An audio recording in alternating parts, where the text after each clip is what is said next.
नमस्कार, स्वागत आप सभी का। मैं हूं आपके साथ तुषार कौशिक। कांग्रेस के वरिष्ठ नेता है प्रमोद तिवारी और उन्होंने एक प्रेस कॉन्फ्रेंस की। नोटबंदी के 4 साल पूरे होने पर यह प्रेस कॉन्फ्रेंस हुई। नोटबंदी को आज 4 साल पूरे हो गए हैं। 8 नवंबर को आज 4 साल पूरे हो चुके हैं। पीएम मोदी ने आज के दिन 4 साल पहले नोटबंदी की घोषणा की थी सन 2016 में। नोटबंदी से देश की आर्थिक स्थिति तहस नहस हो गई। देश की आर्थिक बदहाली की शुरुआत की चौथी बरसी है।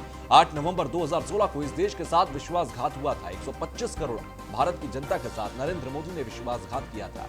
ये देश इतिहास में पहली बार 23.9 माइनस यानी कि नेगेटिव में ये 23.9 की जीडीपी पर रूबरू हुआ।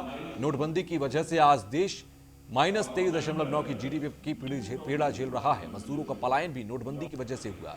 देश से आतंकवाद मिट जाएगा पर 4 साल बाद भी खत्म नहीं हुआ। जितने सैनिक 4 साल में आतंकवाद का शिकार हुए उतने आज तक नहीं हुए थे। मजदूरों का पलायन जो कोरोना में हुआ, इसकी वजह भी नोटबंदी।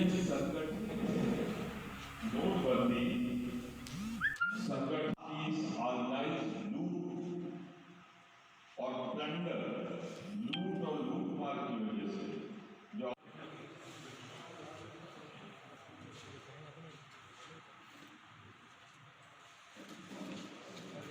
नवंबर 2016 को देश में नोटबंदी की गई थी और 4 साल आज पूरे हो गए हैं। ऐसे में कांग्रेस के वरिष्ठ नेता प्रमोद तिवारी ने एक प्रेस कॉन्फ्रेंस की, जिसकी तस्वीर हम आपको दिखा रहे हैं। उसमें उन्होंने कहा कि यह देश के साथ छलावा था, विश्वासघात था और आज उसी की बदौलत है कि आज निगेटिव में माइनस में 23.9 जीडीपी का आंकड़ा चल रहा है। तो पीएम मोदी ने आज के दिन 4 साल पहले नोटबंदी की घोषणा की थी।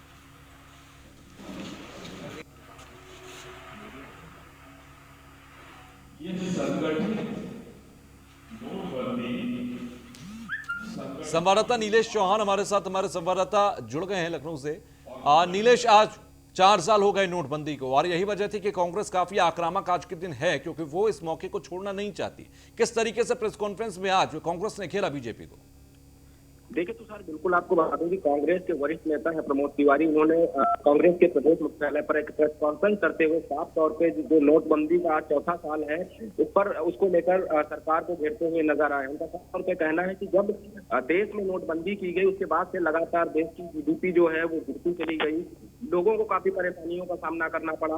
हालांकि कांग्रेस ने नोटबंदी के दिन को जो है काला दिन माना है। उसको लेकर लगातार कांग्रेस के जो नेता हैं प्रमोद तिवारी, उन्होंने आक्रामक रूप दिखाया है। उनका साफ तौर पर कहना है कि आज नोटबंदी के 4 साल पूरे हो गए हैं और ये 4 साल देश की जनता के लिए काफी दुखदायी रहे हैं। ऐसे में ये कहा जा सकता है कि 125 करोड़ जो भारत की जनता है उसके साथ प्रधानमंत्री नरेंद्र मोदी ने छलावा किया है, ये प्रमोद तिवारी का आरोप रहा है। इसके अलावा उन्होंने अपने प्रेस कॉन्फ्रेंस में कहा कि भारत की जनता अर्थव्यवस्था, भारत की सुरक्षा के साथ विश्वासघात करना नोटबंदी का मुख्य कारण रहा है। तो तमाम तरीके के आरोप कांग्रेस ने आज जो है सरकार पर लगाए हैं, उत्तर प्रदेश सरकार पर लगाए हैं, केंद्र सरकार पर लगाए हैं। उन्होंने साफ तौर पर कहा कि 4 साल काफी दुखदायी रहे जनता के लिए। आने वाले समय में जनता इसका जवाब सीधा प्रधानमंत्री को देगी। फिलहाल उन्होंने जो मनमोहन सिंह जो कांग्रेस सरकार में प्रधानमंत्री थे, उनके द्वारा जो रास्ता दिखाया गया था जिसके कारण लगातार जो जीडीपी थी वो बढ़ रही थी, जब सरकार बदली उसके बाद से लगातार जीडीपी जो गिरी है उसको लेकर भी सरकार के ऊपर आरोप लगाया।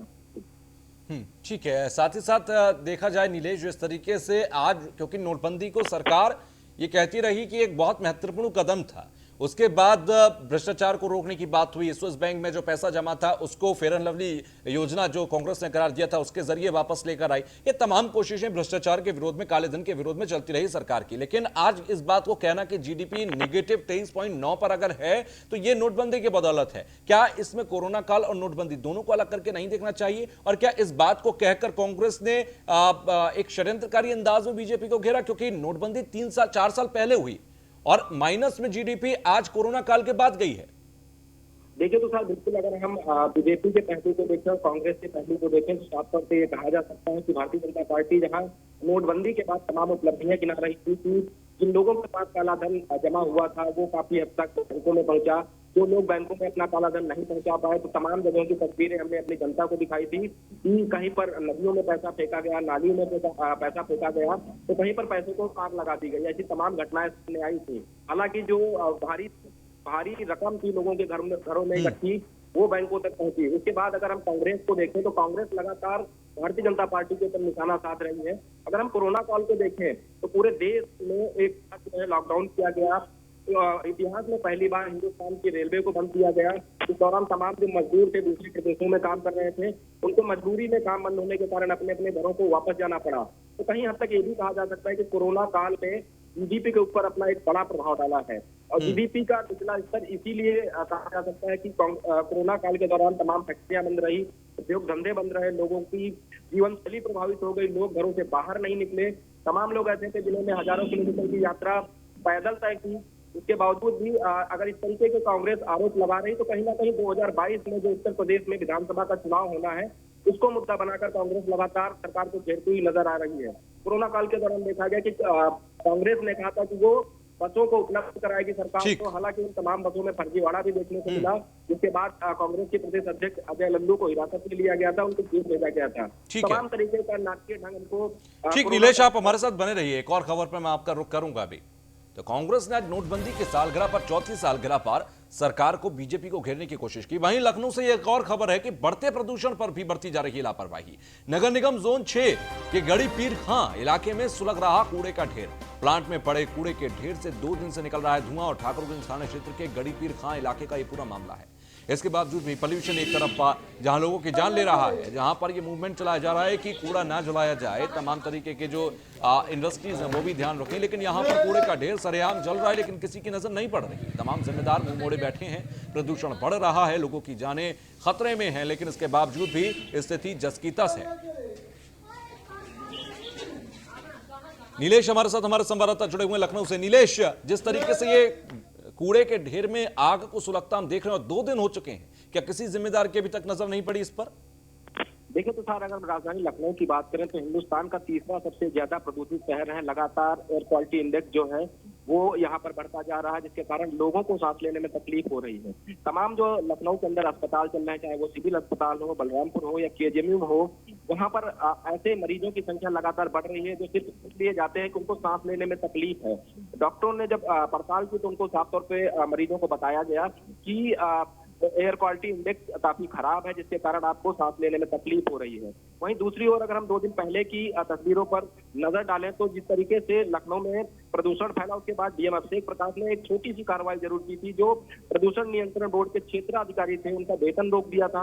क्या खाली वेतन मात्र रोक देने से प्रदूषण के स्तर को रोका जा सकता है? इस तरीके से जोन 6 की तस्वीरें हमारे सामने, हम अपने दर्शकों को लगातार दिखा रहे हैं कि कूड़े का ढेर जल रहा है, धुआं फैल रहा है चारों तरफ। जब कूड़ा जलाया जाता है तो तमाम तरीके की गंदी चीजें भी उसमें पड़ी होती है, वो जलता है तो तमाम बीमारियां फैलने का खतरा अपने आप में बना रहता है। उसके अलावा जो ऑक्सीजन है उसमें भी जहर घोलने का काम जोन 6 में किया जा रहा है। फिलहाल देखने वाली बात यह होगी कि जिम्मेदार अधिकारी किस तरीके से जोन 6 के जो लापरवाह अधिकारी हैं उनके ऊपर कार्रवाई करते हैं। बिल्कुल। लखनऊ की आबोहवा की बात करें तो सांस लेना दूभर है और हिंदुस्तान का तीसरा सबसे ज्यादा प्रदूषित शहर है। ठीक है, चलिए, बहुत बहुत शुक्रिया हमसे जुड़ने के लिए। तो ब्रेक के बाद एक बार फिर आप सभी का स्वागत। सीएम योगी आदित्यनाथ से मिले आज महंत नरेंद्र गिरी और माघ मेले को लेकर सीएम योगी आदित्यनाथ से चर्चा की।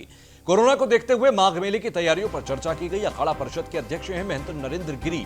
इसके अलावा आपको बता दें कि लखनऊ पहुंचकर सीएम योगी आदित्यनाथ से मुलाकात की, उनको भेंट भी यहां पर किया है उन्होंने।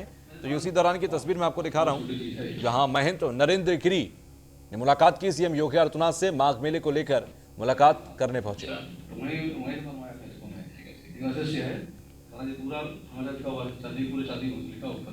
तो महंत नरेंद्र गिरी आज मिलने पहुंचे थे सीएम आवास पर सीएम योगी आदित्यनाथ से और वहां पर मुलाकात कर उन्होंने माघ मेले को लेकर चर्चा की।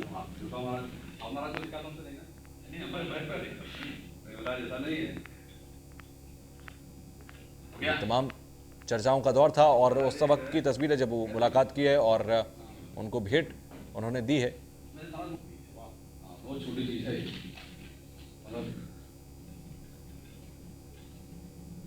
अच्छा, तो वहीं बनवाया था इसको मैं। वजह से है पूरा हमारा लिखा हुआ चांदी, पूरे चांदी लिखा हुआ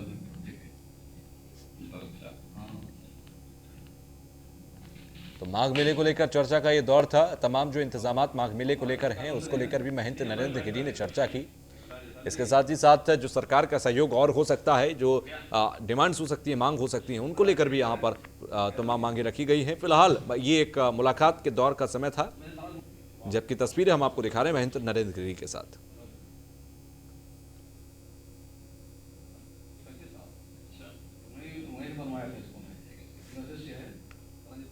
मेला कराने के साथ साथ सबके जीवन रक्षा करने का भी दायित्व शासन को होता है।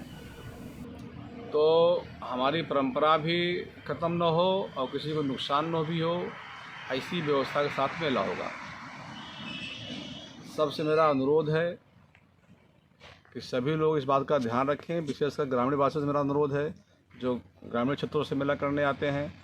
क्लब वासियों से मेरा निवेदन है, सभी माताओं बहनों से मेरा निवेदन है, सभी मास्क लगाएं, अपने टेंट में सैनिटाइजर रखें, अनावश्यक भीड़ न जमा करें और जितना कम हो सके क्लब वासियों के यहाँ जो उनके परिवार के लोग हैं बहुत ही आवश्यक समझें तो आवें, नहीं तो जब क्लब वासी लोग अपने घर में जाएंगे उनको प्रणाम करें आप।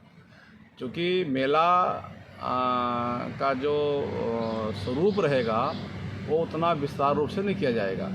तो आप सबसे मेरा अनुरोध है और माननीय मुख्यमंत्री जी ने भी अनुरोध किया है कि सरकार की स्थानीय प्रशासन की जो गाइडलाइन है वो आपको पालन करना। ब्यूरो चीफ आलोक मालवीय हमारे साथ जुड़ गए हैं। आलोक, जिस तरीके से आज मुलाकात हुई, महंत नरेंद्र गिरी की माघ मेले को लेकर चर्चा हुई, माघ मेले की तैयारियों के बारे में बताइए, साथ ही साथ चर्चाओं में क्या कुछ खास रहा?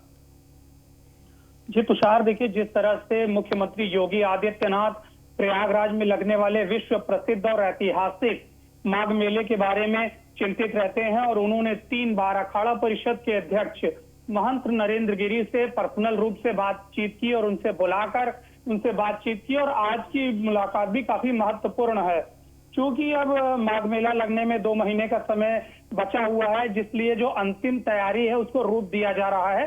इस बात को लेकर दोनों संतों ने आपस में मुलाकात की और आपस में मुलाकात करने के बाद उन्होंने यह डिसाइड किया कि जो भी लोग मेले में आए वो काफी कम संख्या में आए और अपने परिवार के कम लोगों को लेकर आए।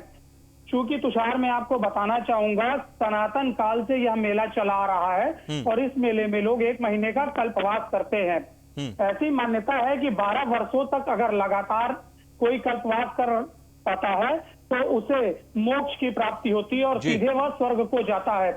इसी वजह से लोग हर साल इस मेले में बीमारी हो, आरामी हो या किसी भी तरह से दिक्कत हो आते हैं और मेले का कल्पवास करते हैं।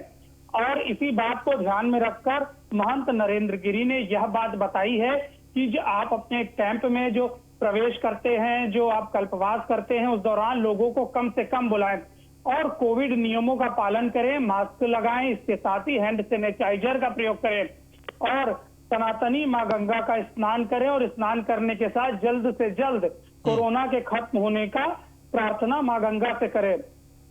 तुषार, इसके साथ जो साधु संत है वो यहाँ पर आकर प्रवचन करते हैं, प्रवचन करने के साथ ही धर्म का प्रचार प्रसार भी करते हैं। तो जो महंत नरेंद्र गिरी हैं उन्होंने यह बात भी रखी है कि जो साधु संत यहाँ आते हैं अपने चलिए, बहुत बहुत शुक्रिया आलोक, बहुत बहुत शुक्रिया हमसे जुड़ने के लिए, बातचीत करने के लिए।